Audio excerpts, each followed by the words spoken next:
inhabitants of Pergamum loved theatre and were very good audiences. They would organize competitions and watch plays until sunset. What we are witnessing today is neither a competition nor a tragedy. Maybe we are just not aware.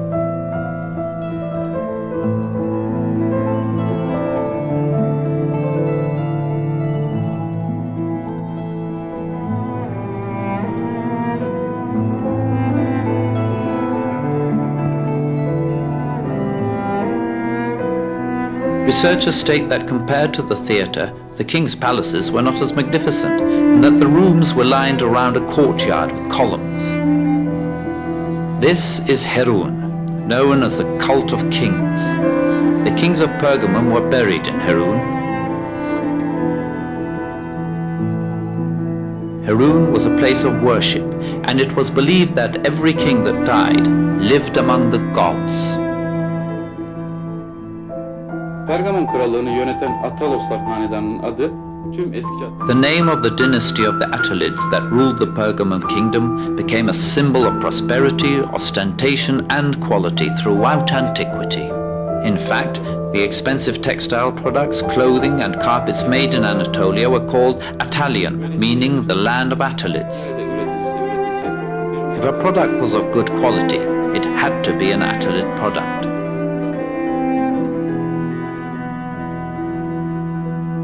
It is as if we hear conversations rising from the agora as we pass by the cistern providing water for Pergamum, walking down the ancient street. Some people watching wrestling at the palestra, others listening to music at the Odeon. However, this dream has another side. Death shows at the arena, power struggles, attacks, upheavals, revolutions. Pergamon'un son kralı 3. Attalos, İsa'dan önce 133 yılında öldü. The last king of Pergamum, Attalus III, died in 133 BC, leaving his kingdom to the Roman people as an inheritance. During that time, Anatolia was in a state of social and economic upheaval. Not only the slaves, but also the free people of the land were in poverty.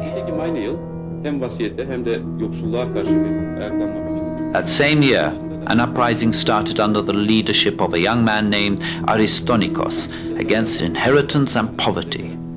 Bu ayaklanma kısa zamanda tüm Batı Anadolu'yu sardı ve 5 yıl kadar. Soon the uprising spread throughout the whole of Western Anatolia and lasted for 5 years. Eventually, the Romans suppressed this uprising by force.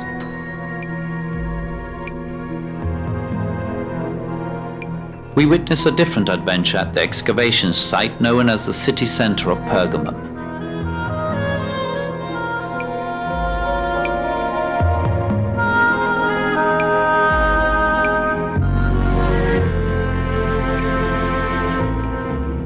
The story of the Bergamo excavations begins in 1878. Rather than being scientific, these excavations were directed towards saving or acquiring new works of art for the Berlin Royal Museum.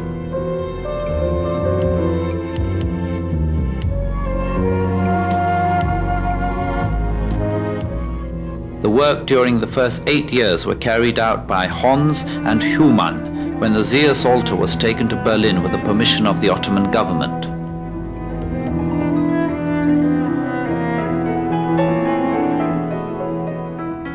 Today, Humann's grave is located opposite the foundations of the altar.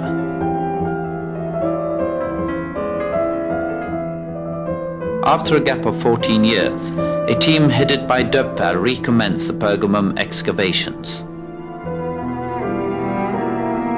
They were succeeded by the teams of Gigant in 1927, Boehringer in 1958, and Sigenhaus in 1969.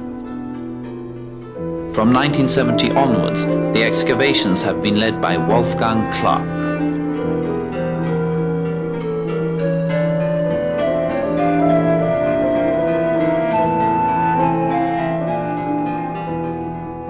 We do not know how many writers and scientists came, how many masters and workers were employed in Pergamum until now.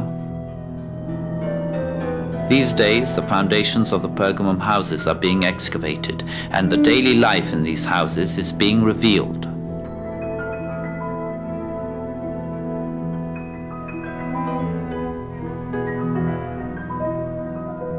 It will probably take many years before these friezes are discovered. It is not an easy task recreating a town like Pergamum.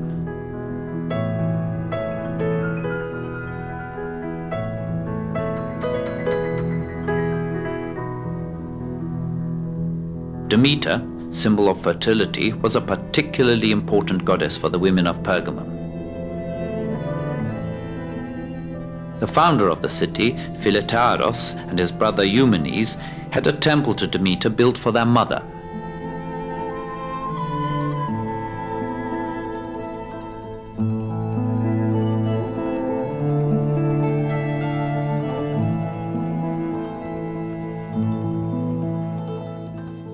In his work Clouds, Aristophanes says, "You should not spend your time chatting in the agora, but instead you should spend it in action and splendor."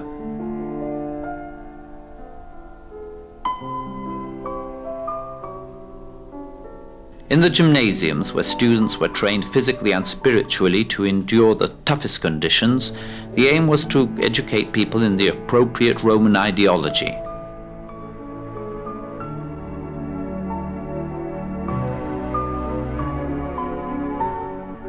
That is why the gymnasiums in Pergamum received great support from the kingdom's budget.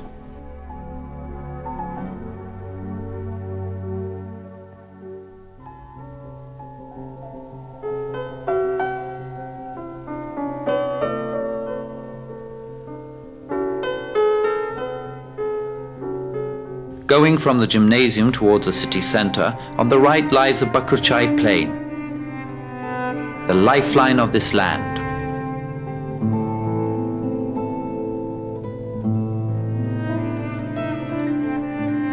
We are now in the center of Bergama in the Red Courtyard.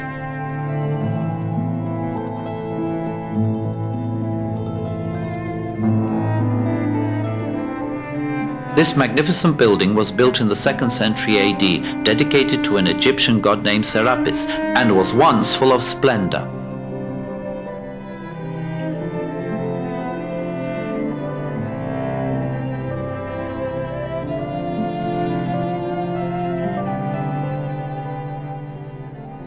The Selinos stream, rising from the Cossack mountains, used to flow under the ground, because even at that time, water was brought in from the Madra mountains by earthenware water pipes.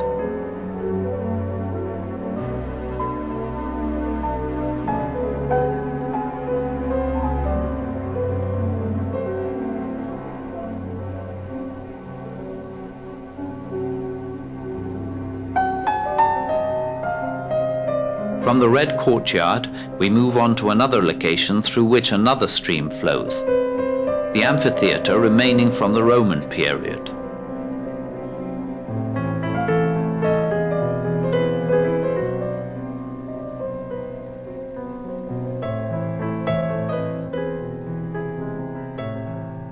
During antiquity, Pergamum was also famed for its health centre known as Asklepion.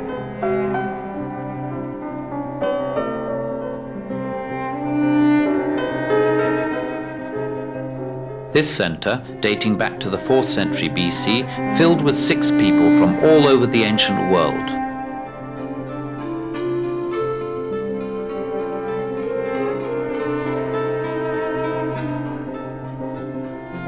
The sick were treated in water or mud baths and through exercise or faith healing. Little rooms were reserved for healing dreams. In addition, many people came to visit the temple of the health god Asklepios.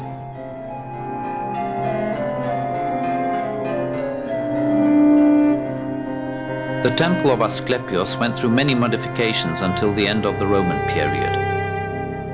It is assumed that what we see here belongs to the Hadrian period.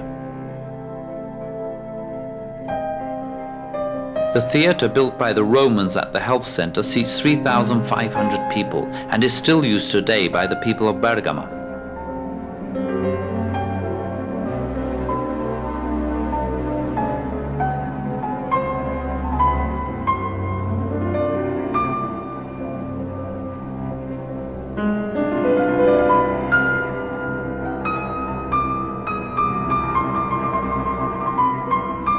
Leaving this antique theatre, we go to the Asklepion Library. The Hadrian statue standing in one of the niches takes you to the Bergamo Museum.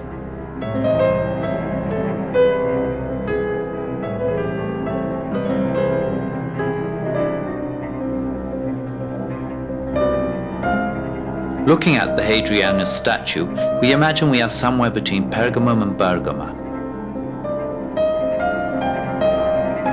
What would fill the gap between the two towns?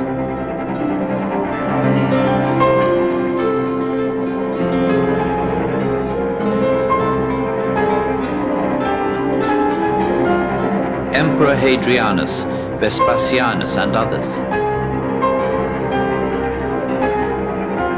They also lived on this land.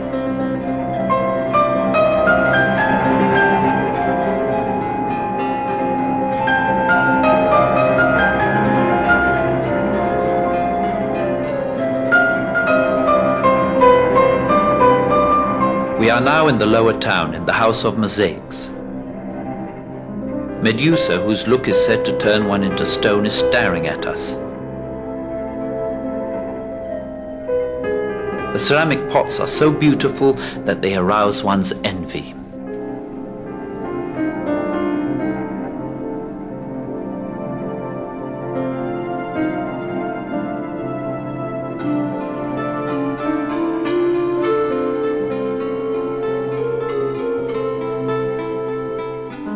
Bergamo Müzesi'nde vitrinlerde görmüş olduğumuz küçük buluntular arasında. Professor Güven Bakır explains as follows. The ceramics in the Bergamo Museum belonging to the Hellenistic or Roman period were made locally in Bergamo. Çok büyük bir şans eseri olarak Türk arkeologlarının da katkısıyla bu üretim merkezi. We obtained important information regarding ceramic production in the Hellenistic and Roman periods through the ceramic studios discovered by Turkish archaeologists. Açığa çıkartılmış ve böylece Helenistik Roma dönemi seramik yapımı hakkında önemli bilgiler elde etmiş bulunuyoruz.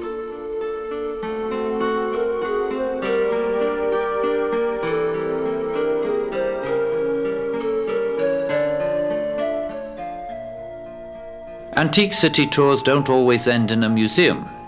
This tour is not limited to Pergamum either.